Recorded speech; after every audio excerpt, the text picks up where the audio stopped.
Bismillahirrahmanirrahim. Salam alaikum wa rahmatullah. Donc aujourd'hui, on va continuer avec la série de TD sur la récursivité. Et on va traiter un exercice. Il est assez court, mais assez important et intéressant. Donc, on vous demande d'écrire une fonction récursive maxList qui va retourner le maximum d'une liste d'entiers, en supposant que la liste n'est pas vide. Alors pourquoi on suppose qu'elle n'est pas vide? Parce qu'en fait, si elle est vide, il n'y a pas de maximum. Donc, si on développe ce type de fonction, c'est pour l'utiliser dans un autre algorithme. Et donc, le test de est-ce qu'elle est vide ou pas va se faire dans le main, dans l'algorithme principal. Donc, si on appelle la fonction, on est sûr qu'elle n'est pas vide. Voilà, donc on se donne une liste, L. Par exemple, on va avoir le 4 qui pointe vers le 0, qui pointe vers le 9, qui pointe vers 6, je pointe vers, bon, on va pas tarder, vers nil. Voilà. Donc le but c'est de trouver le maximum qui doit être en fait notre valeur 9. Bien sûr, dans ce cas, je suppose toujours que j'ai un pointeur plist comme déclaration. Alors, on vous demande une fonction récursive, donc toujours il faut penser au cas de base. Quel est le cas de base? Le cas de base, je répète encore une fois, c'est le cas où on retourne le résultat sans faire appel à la fonction récursive. Ça veut dire que le résultat serait disponible avec une simple action. Donc, dans ce cas, le max, on va le retourner sans faire appel si la fonction, bien si la liste, elle est vide. Plutôt, contient un seul élément. Elle contient un seul élément.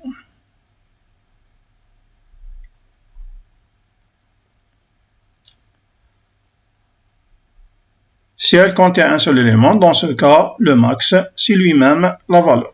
Donc, le max est égal à L val, ou bien le L data. Si elle n'est pas à un seul élément, donc qu'est-ce qu'on devrait faire? Comme tout algorithme qui calcule ou bien qui retourne le maximum, on doit initialiser le max à une certaine valeur, okay, de départ, initial, et on va parcourir notre liste, ou bien notre structure de données, que ce soit liste, tableau, fichier ou n'importe quoi, jusqu'à la fin. Et à chaque fois, on fait des comparaisons, comme vous le savez, et on met à jour si le maximum est inférieur. Mais dans ce cas, c'est une fonction récursive. Si on dit que c'est une fonction récursive, si vous initialisez avant au départ, ça veut dire qu'à chaque appel, on va réinitialiser la valeur. Donc, c'est pas intéressant. Alors, la solution, c'est quoi? C'est d'initialiser à la fin. Ça veut dire qu'on va parcourir la structure, ou bien l'ensemble de données jusqu'à la fin. Lorsque vous arrivez à la fin, dans ce cas, une liste à un seul élément, vous initialisez votre maximum. Et à la remontée, lorsque vous retournez maintenant, à chaque fois, on compare. Et si le maximum est supérieur, donc s'il est inférieur, je mets à jour. Bien. Donc, n'oubliez pas que lorsque on a une retournée, ça veut dire que j'ai une pile système qui va sauvegarder le contexte. Donc, je vais écrire la fonction en même temps en faisant le déroulement et qu'est-ce qui va se passer. Donc, j'ai une fonction qu'on a appelée maxL. Elle a un seul paramètre qui est la liste. Donc, j'ai dit que j'utilise une déclaration avec plist. Bon, peu importe. C'est ce qu'on a utilisé pour le cours. Mais bien sûr, on peut utiliser n'importe quel identificateur. Elle va retourner un entier. C'est la valeur de retour. Donc, on a besoin d'une variable locale parce qu'à chaque fois, on va mettre à jour le maximum. Donc, je vais l'appeler M, qui va contenir le maximum. Maintenant, on commence début. Donc on a dit qu'on a la condition du cas de base. Alors, on a dit quoi? Un seul élément. Comment tester est-ce que la liste contient un seul élément? Donc si le suivant est égal à nil et non pas L. Parce que si elle est égale à nil, ça veut dire qu'elle est vide. Si on veut tester est-ce qu'elle contient un seul élément, il suffit de tester est-ce que le L suivant est égal ou différent de nil. Bon, peu importe la condition parce qu'il suffit d'inverser. Je préfère commencer par différent. Si c'est différent de nil, on a un certain traitement. Alors, sinon, donc je vais faire exécuter le cas de base.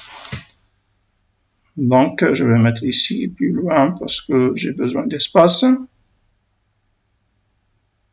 Sinon, on a un traitement du cas de base, fin de si, et fin. Voilà. Donc,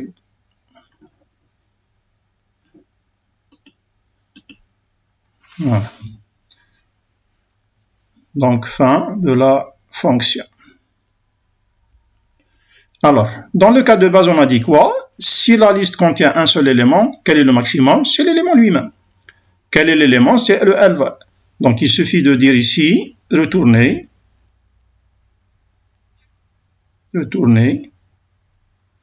le L-val. C'est la seule valeur qui existe dans la liste. Si ce n'est pas une liste à un seul élément, donc on a un traitement à faire. On avait dit qu'on va parcourir toute la liste jusqu'à ce qu'on arrive au dernier élément, dont le suivant est nil. Et à la remontée, on va mettre à jour notre maximum, qui est le 1. Et donc, automatiquement, le système va utiliser une certaine pile. Il va utiliser une certaine pile où on va sauvegarder les contextes. OK? Alors, qu'est-ce qu'on fait? Juste traverser. Alors, si on traverse, ça veut dire qu'on va faire un appel à la fonction avec le next, avec le suivant. Et bien sûr, puisque c'est une fonction, on ne peut pas l'appeler directement par son nom, mais on va l'affecter à quelque chose. Ce quelque chose-là, c'est justement notre fameuse valeur variable locale m. Donc, je vais dire m reçoit la fonction qui est le max L. Max L de quoi? De L suivant.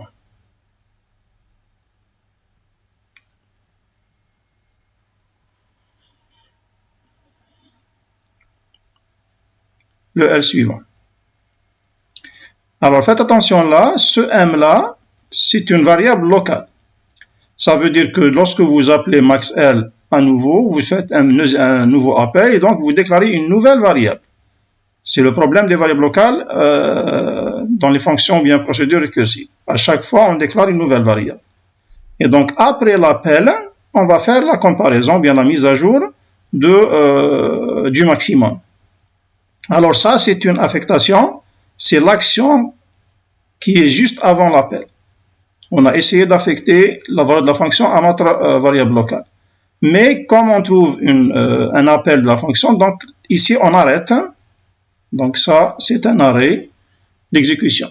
Donc à ce niveau-là, je vais arrêter l'exécution. OK? Et on va vers la fonction. Donc n'oubliez pas, cette action n'est pas exécutée. Ça veut dire que à la remontée, on va l'exécuter. Donc elle sera exécutée à la remontée. Donc la première action qu'on va exécuter à la remontée, c'est cette affectation-là. Alors qu'est-ce qu'on fait maintenant après à la remontée? Donc avant ça, j'accède, je déclare une variable locale m.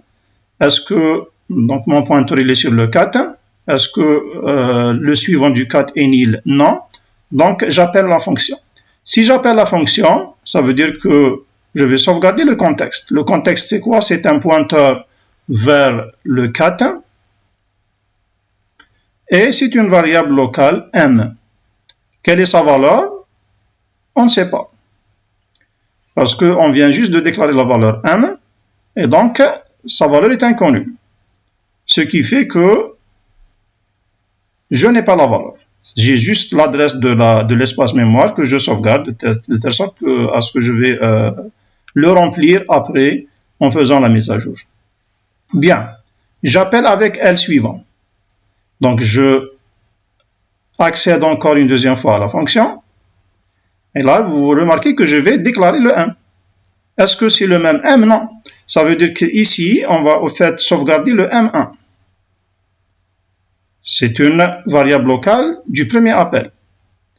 Lorsqu'on fait le deuxième appel, donc le pointeur serait sur le 0. Est-ce que le suivant du 0 est nil? Non. Donc j'accède et j'essaie d'affecter. Donc j'appelle la fonction. Ce m-là, c'est un autre m. Donc avant l'appel, je vais arrêter et aller vers la fonction. Je vais sauvegarder le contexte. Le contexte, dans ce cas, c'est le pointeur vers 0 et une certaine variable locale m2 dans ce cas, dont la valeur est toujours inconnue parce qu'on vient juste de déclarer. Bien, donc le suivant du 0, est-ce qu'il est nil? Non. Je fais encore un appel. Je déclare une nouvelle variable locale. Ça sera m3. Je teste. Est-ce que le suivant du 9, parce qu'on est maintenant en f1, est-ce que le suivant du 9 est nil? Non. Donc, j'appelle encore une fois. Et dans ce cas, je vais sauvegarder le contexte qui est le L9, le pointeur vers le 9, et ma nouvelle variable locale qui est égale à aléatoire, inconnu, qui est le M3. J'appelle encore une fois, donc on est sur le 6 maintenant. OK. Je déclare une variable locale. Dans ce cas, je vais déclarer le M4. OK. Je déclare le M4 parce qu'on est au quatrième appel. Le pointeur, il est sur le 6. Est-ce que le suivant du 6 est nil? Oui. Donc, dans ce cas, c'est un oui. Ce qui fait maintenant qu'on ne va pas faire l'appel. Et donc, on ne va pas faire une sauvegarde du contexte. On va aller directement vers le sinon. Le sinon, qu'est-ce qu'il dit? Il dit que retourner lval. C'est quoi retourner lval? Ça veut dire quoi? Ça veut dire que ma fonction f est égale à lval. Quel est le lval dans ce cas? Il est égal à quoi? Il est égal au dernier appel. On était sur le 6. Ça veut dire qu'il est égal à 6. Bien. Et comme vous avez vu le cours, lors d'exécution des actions dans une fonction récursive ou bien procédure récursive, qu'est-ce qu'on fait? On exécute les actions avant l'appel. Ensuite, on exécute le cas de base une seule fois. Et on va retourner à la remontée donc pour continuer l'exécution des actions après l'appel. Après l'appel, on avait dit quoi? C'est la première action exécutée à la remontée, c'est l'affectation. La dernière affectation, c'était quoi? C'était M3 qui recevait la fonction. Donc, votre système va vous remettre le contexte. C'est L9. Donc, la valeur, c'est 9. Mais M3, c'était inconnu. OK? Mais maintenant, en exécutant l'affectation, qui est la première action à exécuter à la remontée, vous recevrez la fonction. Quelle est la dernière valeur de la fonction? C'était 6. Donc, M3 serait égal à 6.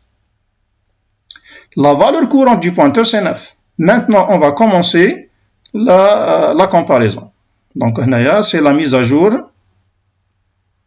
C'est la mise à jour du max.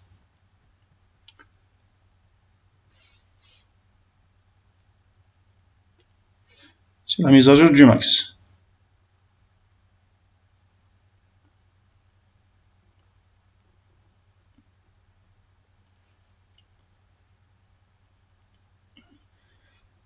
Alors, qu'est-ce qu'on fait pour la mise à jour du max? On va tester.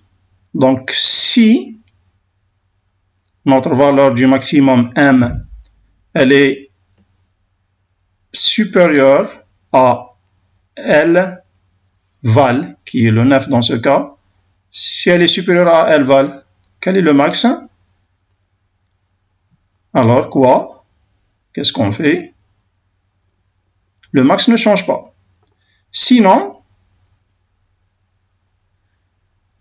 le max change. Fin de si. Alors, qu'est-ce qu'on va faire dans le alors et qu'est-ce qu'on va faire dans le sinon?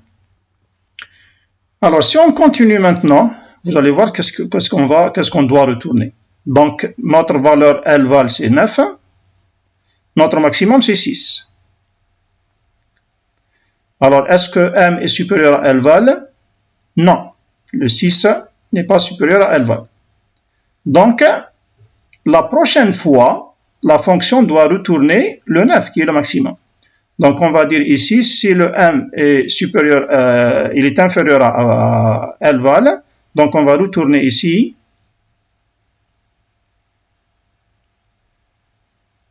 la donnée, la L-val. OK? Si le M est supérieur à L-val, donc le M ne change pas, ce qui fait qu'on va retourner désolé, on va retourner le M lui-même. Alors, dans ce cas-ci, on exécute M, est-ce qu'il est supérieur à 9? Non, il est inférieur, donc retourner L-val. Ça veut dire que à ce niveau-là, notre fonction est égale à quoi? Est égale à 9. Maintenant, lorsque vous allez passer au suivant, donc la prochaine fois, donc on continue la remontée, et comme vous le savez, continuer la remontée, ça veut dire jusqu'à ce que la pile devienne vide. Elle n'est pas encore vide, donc on continue. Je restaure quoi? Je vais restaurer le pointeur vers 0 et le M2 est égal inconnu, voilà, il est égal à 0. Donc l'action qu'on va exécuter à la remontée, c'est quoi? C'est l'affectation. M reçoit quoi? Donc c'est le M2, il va recevoir la fonction. Quelle était la valeur de la fonction? C'était 9. Ça veut dire que ici, je vais avoir le 9. OK? Maintenant, est-ce que M est supérieur à L-val? Est-ce que le 9 est supérieur à 0? Oui. Il est supérieur. Alors, je retourne le M. Ça veut dire que ma fonction maintenant, la fonction, elle est égale à 9. Parce que c'est toujours le 1. Je continue, donc je restaure le dernier contexte, L4, donc la valeur c'est 4, et le M1. Il est inconnu. Je commence par la première action à exécuter à la remontée, c'est l'affectation. Donc M reçoit, c'est le M1, il reçoit quoi? Il reçoit la fonction. Quelle était la dernière valeur de la fonction? C'était 9. Donc ici c'est 9. Est-ce que M est supérieur à val? La valeur c'est 4. Oui. Donc on retourne M, encore une fois. Donc encore une fois, la fonction reste égale à 9. Alors maintenant, votre pile, elle est vide, on a restauré tous les contextes. Donc fin de la fonction. La fin, donc la dernière valeur, c'était quoi? La dernière valeur du max était égale à 9. Et c'est exactement la valeur du maximum. Voilà, donc ceci termine l'exercice. Comme d'habitude, je vous donne le propre. Donc la fonction, c'est celle-là. Bien sûr, on peut développer une procédure pour retourner le max. C'est un peu plus simple parce qu'on n'a pas le problème de variable locale et tout à gérer. Désolé, ici ça doit être entrée-sortie parce que c'est un paramètre de sortie. Donc là, la même chose, c'est le même principe, donc on va jusqu'à la fin, jusqu'à ce que la fonction ou bien la liste ne contient qu'un seul élément. J'initialise, donc ça c'est la valeur initiale. J'initialise la valeur. Je fais des appels avec le 1 bien sûr. Et comme c'est une procédure, donc j'ai pas besoin de traiter le cas supérieur, il reste le même sans changement. Je le change seulement si m est inférieur à val. Donc ça c'est si on vous demande une procédure. Mais là, on a demandé une fonction, donc avec la fonction, on doit utiliser une variable locale et on doit la gérer de cette manière-là.